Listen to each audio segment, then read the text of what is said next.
All right, so I have here in front of me the newly released XFL schedule put out last week. Yes. Guys, right off the bat, when I look at this list, all these matchups, it feels so good. It's such a nice feeling when you look next to the matchups and you have the ABC logo, the Fox logo, the ESPN logo. It's like, wow, this is legit, isn't it? Like, I'm not looking up Bleacher Report Live to download the app and create an account and hope the stream doesn't, crap out on me. Like right off the bat, actually happening, just seeing that right? is such a nice, refreshing feeling. Yes. It just means it's legit. That's what I loved about it. It brings instant credibility. Yeah. It is instant credibility. I think we need to start off with the first game of the first week, which is Seattle and DC, which is awesome for us because we're based out of DC. Guys, we have to be at this game, don't we? We have to do something. Oh, yeah. Right? The Jim Zorn Bowl, baby. Yeah, Jim Like Zorn maybe returns. maybe we like host like a big tailgate or something and we do like a live pregame or something, or maybe we hit up one of those bars or breweries and like do like a stream from in there.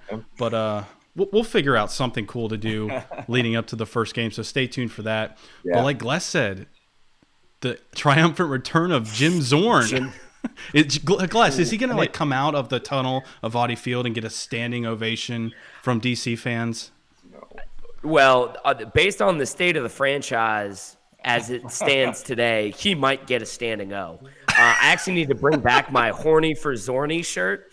Bought one of those when the Skins were 6-2 and he was the head coach there. But no, it's going to be a lot of fun when he comes back. I'm going to be very interested to see what his reception is. But again, based on the way the Skins are right now, dude, he may get a standing O. Yeah, like years back, maybe he would have gotten some boos, but I mean, it's not like any other coach has done better than him, right? So it's just like, he's that other coach that was terrible here. A long line of failures. You know what surprises me, though, is they went with the cold weather cities first week of the year with home games. Like, I thought they would have, kind of made their home schedule heavy towards the end of the year just to, have nicer weather games, but they totally went in the opposite direction. Yeah, week one is super interesting. You have two cities that notoriously have cold weather, New York and DC hosting games, and then you have Dallas, who's hosting a game in a stadium that might not be ready by opening week with the renovations. So week one is kind of a head scratcher. What scratched my head was that St. Louis was not home.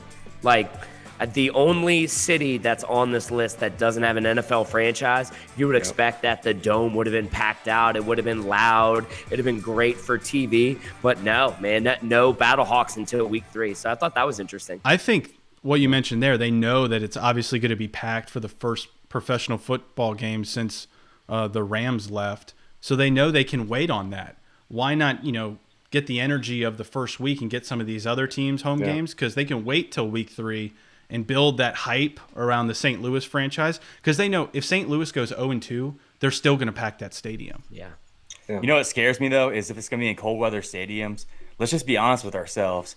The first week of a new startup league, it honestly is always a little bit sloppy. Playing with the new rules, haven't got much practice in at this point. And you're playing in possibly sloppy weather. Yeah. So talk about possibly sloppy play on top of sloppy weather. They're gambling. I mean, I hope it works out, but I'm not sold on it, man.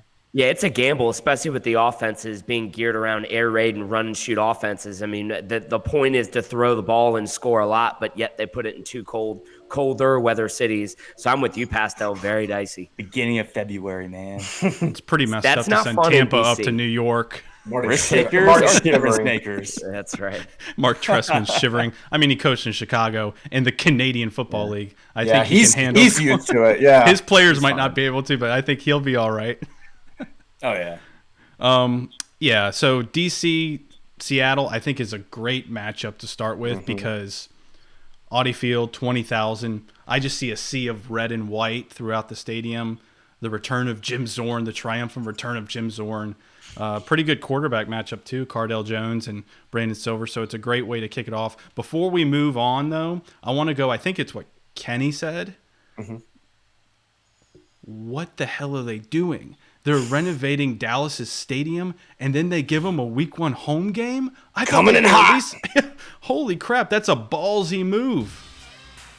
Yeah, we kind of all thought that they were going to have like their first home game week 3 when we talked earlier. Yeah. Yep. I hope it's ready. I mean, ready or not, here they come. So they got to be able to get something up and ready to go. So a lot of confidence from the XFL that Dallas will be ready. Yeah, hopefully things go well there. Let's go to week 2. I think some matchups that stand out there. New York and DC, I think just location-wise, it's a natural rivalry. Yep. My question is that, so DC starts out home the first 2 weeks of the year, both in February. Mm-hmm. Then they're on the road the last 2 weeks in April. Do you think that's a disadvantage or an advantage? Being home early, away late, getting cold weather games? Like, I guess that they're not concerned about fans coming to the stadium in the middle of February. Well, I would say I don't think it's a super big advantage for them to get cold weather games early, because the second week, New York's one of the teams that comes to town. So it's not like New York's not going to be prepped for cold weather. So that's not really going to affect them too much. Like if Dallas or Houston was going to DC in February 15th, then yeah, I'd say, they have a little bit of a weather advantage, but it's New York. So I don't think it really is that big of an advantage for DC outside of, week 2 and even week 1. I mean, Seattle's not necessarily a warm climate. So right. Honestly, weather doesn't matter, in my opinion. I can understand from like a fan base. No, it does. Listen to me though. Honestly, okay. All right. These players in Tampa Bay haven't been playing for Tampa Bay for the last 4 years, used to warm weather, playing football. I mean, they have just been started practicing with each other probably for about a month or 2 at that point. It's not like they're used to warm weather. Like, they could be cold players that have played in cold weather for the last 2 years for all we know. So I don't think the weather has a big advantage out front, because I don't think there's people that play on cold weather teams or warm weather teams that have played in that climate for that long. It's going to be more about the fan base, which gives the advantage until really a few more weeks down the schedule. It's a big part of it, though, isn't it? You want fans in the stands those first couple of weeks. Right. Yeah. But what I'm saying is, like, give your league league cold weather instant stadium credibility. doesn't mean Aaron Murray can't play in it. Well, and to be fair, fans like fans in colder weather climates. So it's cold here in DC in February. Everybody knows that. Like, it's not a surprise, and neither is it a surprise in New York. Like, I still think football fans are going to show out regardless of the temperature. Like, if you're a football fan and that's your team, you're going to go. You're not going to be affected by the weather because you're used to it. Most of us have lived there for a couple years. I think Tampa Bay got the shaft.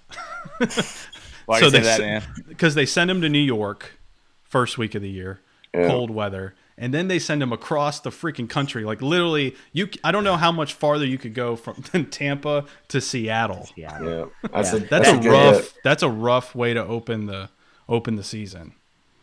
Mark Trestman's got to get his rain jacket out. Gonna be tough. No, I agree with you.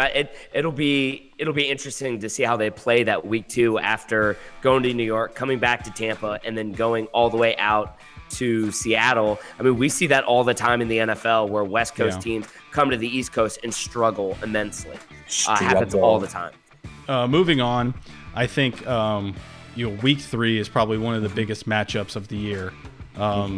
New York come to St. Louis. Football is back in St. Louis for the first time. That place is going to be packed. It's going to be loud. Yep. It's going to be awesome. And it's on ESPN, so that's a pretty good setup there. Big fan of the dome, by the way. I feel like domes have gone away. Right, like nobody plays in a dome anymore. So I think not only it'll be packed and loud, but it'll kind of give me that little bit of nostalgia. Like, hey, we're playing in a dome. The turf looks a little bit different. Doesn't look like it does out on a regular outside field, right? So I'm excited to see that game. I'm really excited for the fans, though. That's what I'm really pumped about, to see a city like that, and really a city with decent football history for a short that the Rams were in St. Louis. For the most part, had a lot of really good teams and a lot of memorable teams. So good for them. I'm pumped for week 3. Yeah, it's a city starving for football. So they treat the Cardinals well. They treat the Blues well. St. Louis has always been kind of a blue blood sports town. So it's going to be exciting to see them on ESPN taking on the Guardians. First game back at the Dome. It's going to be fun to watch. So let's move on to week 4. and it's another huge matchup, and I'm not sure why they put it on FS1. They make up for it later in the year, but Houston at Dallas, the Battle of Texas. That's going to be one of the bigger games of the early part of the season for sure. Yeah, I mean, you got June Jones versus Bob Stoops. You got two teams in the same state, and honestly, probably the two teams that most fans are excited about outside of St. Louis. So it's unfortunate it's on Fox Sports 1, but we will definitely get another shot at them. I think they're on, ESPN? No, Fox, Week 9. It's gonna be a good rivalry. Excited to see Bob Stoops go out there in just kind of a big rivalry game. When's the last time he coached in a quote-unquote a very close rivalry game? Had to have been the Red River Shootout, right? Yep. I'm kind of hoping that's what this turns into. Say like that the Red 3 times. River Shootout, man. Yeah, I know, right? Yeah, well, not going to happen very well. But that's going to be awesome to see him back in a very close Dallas versus Houston. State of Texas is massive, so I wouldn't say it's right across the state. But, Right. Something that is going to be a lot of fun to watch as it develops here in years to come. I think. Well, we've already got. Go ahead. I was saying Pascal. we've already talked about rivalries already. Two matchups. We've talked about Houston versus Dallas. I think we talked about DC versus New York. I think we're going to already start seeing a trend with proximity with these teams that we could potentially see as rivalries. as we start Absolutely. developing the Absolutely. schedules. Moving ahead to Week 5, we have Seattle at Houston, New York at Dallas, and then Sunday we have St. Louis at DC. That's going to be a good matchup too, which we think just on paper, two of the better defenses in the league will be going at it at DC, and then they wrap up with Tampa versus LA. I think that's going to be a great matchup. Mark Trestman versus Norm Chow.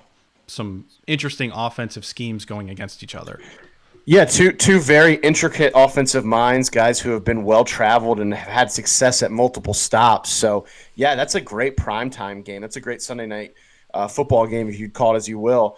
Of just two guys two teams that are going to put points on the board, you would think, on paper, and it could be a really exciting matchup. I thought the time slot was interesting, 9 o'clock on a Sunday. So I don't know how that's going to work. Already, obviously West Coast, it's going to be 6 o'clock there, and it's going to be in LA. So, What's your concern? where they're going Wes? to? Well, my concern is nobody's going to watch the game and nobody's going to be at the game. That would be my concern. It's a good concern. I think it's more so, are people going to be at the game, not if they're going to watch the game. I mean, primetime Sunday night is usually 8 or 9 o'clock. I don't know, man. I have a hard time watching games that start at 8:30 in the NFL. I mean MLB. I mean, you're talking about 9 p.m. on a Sunday. People got to work Monday morning. Well, and it's a West Coast team. Like, how many East Coast fans are Right. really going to tune into Right. LA and really want to watch it? So it'll be interesting. But I guess the saving grace is the games are supposed to be quicker. So, maybe a game that starts on Sunday Night Football at 8 p.m. and ends at 11:30. If it starts at 9 and ends at 11, it still ends sooner. So who knows? That's fair. Yeah, I like quicker it. pace of play. Yep. And then LA travels up to Seattle the next week, Week 6. That's going to be, I think, we're talking about rivalries based on proximity. That's a natural rivalry. LA and Seattle there, so that should be a good one. And I think Dallas at DC. Bob Stoops coming to DC versus Pep Hamilton, two of the bigger named coaches in the league going at it. And the best two quarterbacks, right, Kenny? Yeah. Andrew Jones In and many people's opinion, Your boy yes. Cardell Jones. In many people's opinion, you are correct, Pastel. You mean Tyree Jackson? He's probably going to be starting by then. Oh, shut up. No way. Week 7, we have Dallas at Tampa Bay, LA versus St. Louis. I think that's going to be a big one, purely because, because LA taking the Rams, I think there's just going to be that natural animosity of St. Louis fans for LA coming to town, even though they have absolutely nothing to do, obviously, with the Rams. I think just the fact that they're an LA-based team, you're going to have that natural rivalry again. It's bad blood. It's bad blood. City rivalries transcend to all sports. It doesn't matter what it is. Any St. Louis team that plays LA, I'm sure there's just a little added, I'd really like to beat these guys because I don't like LA taking my team. Yeah, and it's on Fox. That's going to be Saturday, 5 p.m. Eastern time on Fox. Big time game. I just can't get over, man. I can't get over that these games are on Fox and ABC, and it's just so awesome. Super cool. I would anticipate high TV numbers in the St. Louis market for this game in Week 7. That's what I would anticipate. Yeah, I can see that. XFL is going to like those TV numbers. It's a pretty good bet there, Glessner. Moving on to Week 8, we have Tampa and DC, St. Louis, New York for your Saturday games. Houston versus LA. That's an interesting one to me to kick off the Sunday because you have June Jones and his run and shoot heading to LA versus Norm Chow. But Winston Moss, the only defensive-minded head coach / general manager in the league. So it'll be interesting to see how his defense stacks up against the run and shoot in June Jones. It's also that time in the season where the cold weather starts turning into warm weather. So I'm curious to see how that plays a factor in the scheduling as well. Dallas versus Houston. This is, to me, is the biggest game of the year. It's a Thursday night game, the first one of the year for the league. It's on Fox, 8 p.m. prime time. I think it's there's some big games on this list, on this schedule, but I think this is it right here. You know what the best part about this game though too is it also marks the game that outlasts the AAF. The AAF lasted 8 weeks. This is going to be the first game in Week 9 for the XFL to say, hey, yeah, we were better than you. Is this the first banner game then? It's got to be. That's awesome stuff, though, right? You're like, hey, we got past the last guys that did this. Everybody's like, all right, breath of fresh air. The bar was set high for sure. I would say guys are getting paid. We're on Thursday Night Football. It's going to be great. I'm with you, Riley. This is the game I think all year that I'm most excited to watch. It's going to be that Thursday night game. Two things. Yeah, Texas is football, so it makes sense that two Texas teams are going to play the first Thursday night game of the year. It makes total sense. I get it. But do you think it's a Thursday game?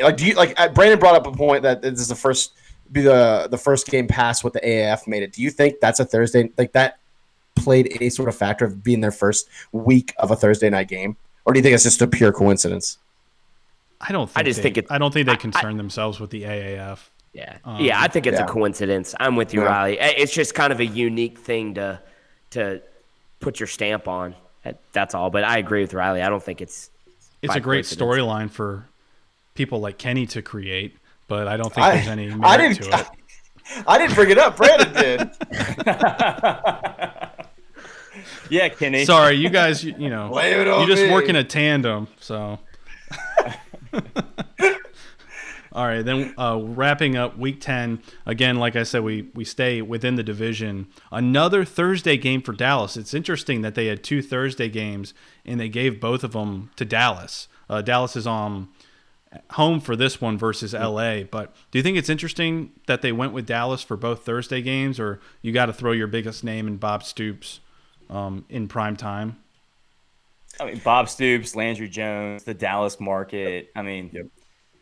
Naturally, yeah, I think so. They're trying to sell the league at the same time as having a good product on the field. So, yeah, absolutely.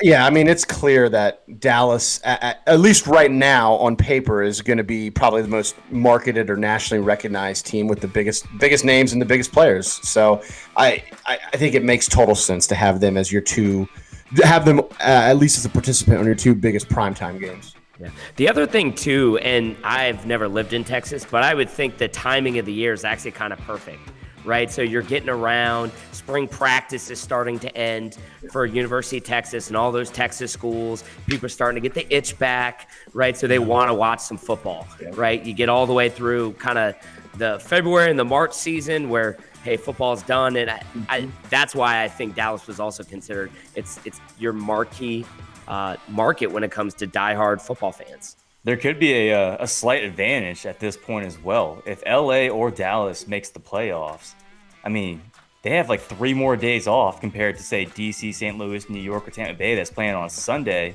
And then the very next week, they're going on to the playoffs.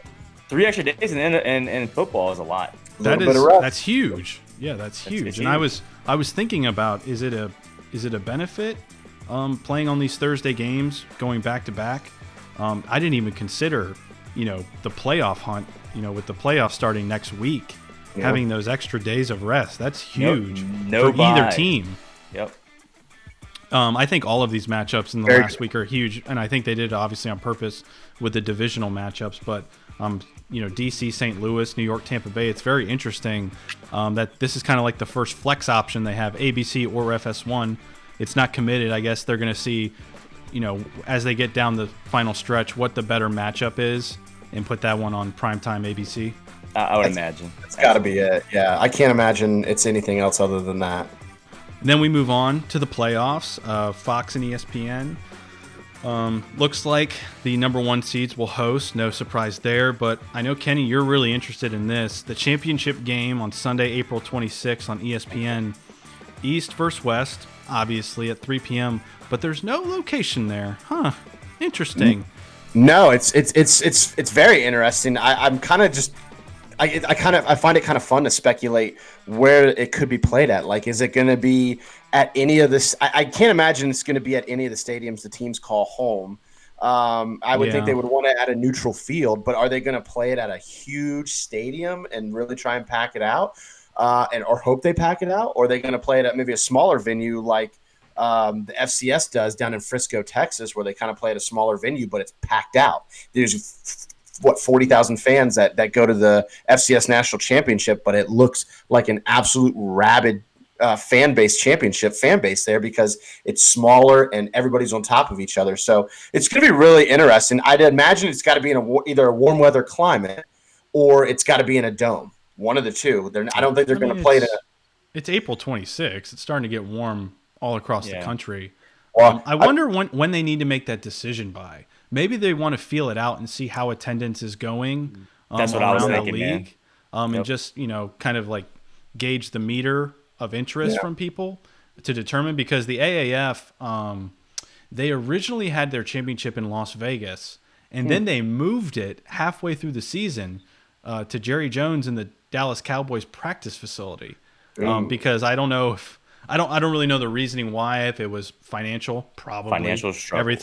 everything there was financial issues, or if they just weren't gauging interest in Las Vegas, so they wanted to move it to a smaller. I mean, the Dallas Cowboys practice facility, it might be 10,000. So they want to raise the the value of their ticket prices to get into a championship game. So it is an interesting strategy. Like, when do you have to make that decision by? Because obviously, it being your league's championship, there's so many moving parts and so much that has to go into the planning of it. I just wonder when they have to make that decision and if a decision's been made yet. Yeah, I mean, they're going to have to make one, I would imagine, before the season starts, because you're going to need to sell advertising for it. You're going to need to sell commercial time. You're going to need to – people are going to need to know when to go. Like, I mean, if it's – like most championship games, it's a destination game, so you're going to have to take off work. You're going to take PTO. You're going to need to budget for it. People are going to need to budget for it if they're coming from out of town. So there's a lot of different things that need to be done. Just the venue itself. Most of these, especially larger stadiums, well, I guess any stadium, they're booking concerts and, other types of events. Yep. So, your championship is on this day, so you're not flexible on your end with the date. So you have to find a place early that has that date available if you're doing it at a neutral site. I'd actually be stunned if they already don't have a venue basically locked down already. It's Super Bowl it's going to be Championship Sunday, and Vince McMahon is the head of the league. You don't think Vince McMahon wants to put on this massive, massive show, right? I mean, this guy puts on wrestling spectaculars all the time, right? Mm-hmm. I mean, WrestleMania is still one of the most spectacular events that happens all year.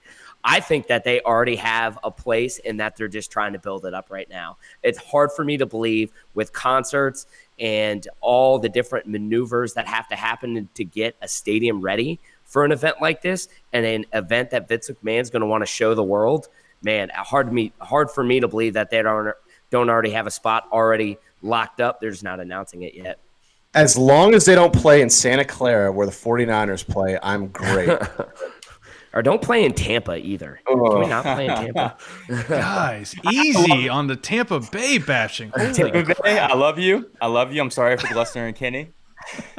Yeah, the top half of the screen, we're with you, Tampa. We're pro Tampa. I don't know Tampa about those colors. goons down there. I'm pro Mark Trestman. I'm pro Mark Trestman. So, Gless, honestly, I wasn't sold on it, them having a venue already, but the way you kind of did phrase that with Vince McMahon, it's a good point. It really is. The guy is he's Showtime, man. He knows how to put on a show. Yeah. All that being said, this is a new football league. Things are changing as we go, and it's still developing. So I wouldn't be surprised if they might have options right now. There might be some contractual details they're still working out, but personally, I don't think they do have a spot that's locked down yet. I bet they're still trying to gauge interest within the league and how many seats they can fill. Before we wrap up real quick, I'm curious what you think the proper strategy should be. Picking out a championship venue. Would you go with a larger stadium like a MetLife Stadium, or would you go with something smaller where you're going to raise the demand of your ticket prices and, from a TV perspective, have a packed house?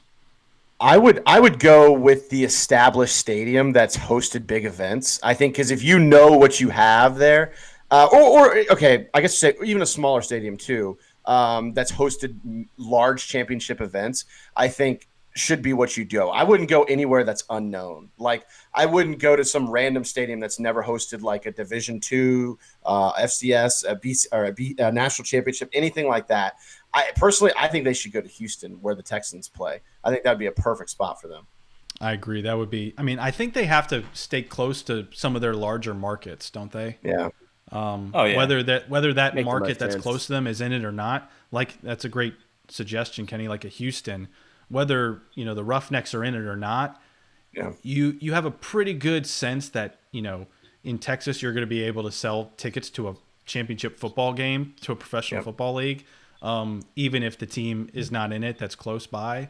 So I think that's a great suggestion. So a place like that, I don't see them going in a place where it's like so far, like especially in the middle of the country, because if you kind of look at the teams, kind of does somewhat of a U. I mean, you have St. Louis, which is kind of in the middle, but you have the three teams along the East Coast, the two teams, and then you have the Texas teams in St. Louis. So I don't see them going to like, a Minnesota or anything like that. So I think staying in like an area like Texas or Florida would be a good Well, bet. see, and maybe from a geography standpoint, it doesn't make sense to go to Indy because there's really no teams around there, and maybe they don't have established fan base. But Gus brings, when he talks about Indy, it goes along the lines, go somewhere that's hosted big national events. Indy hosts like the Final Four like almost every year. Yeah. So Super Bowls. They hosted a Super Yep. Bowl? Yep. Go where you have big game structure already in place. Yeah. I think it's a great point. No, I agree 100%. It better be in an event though. That like you don't have to be a fan of those teams just to go see an event. So if Indianapolis does it, it better be a heck of a showtime for these people. Yep.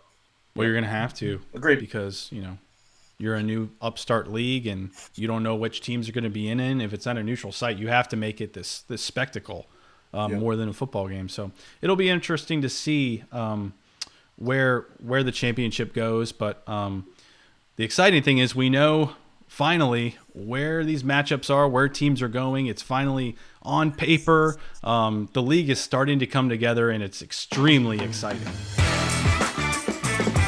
What's up, football fans? This is Riley from XFL Chalk Talk. Subscribe to our YouTube channel and hit that notification bell so you can stay up to date on all things XFL and interact with us on social media, Facebook, Twitter, Instagram, at XFL Chalk Talk.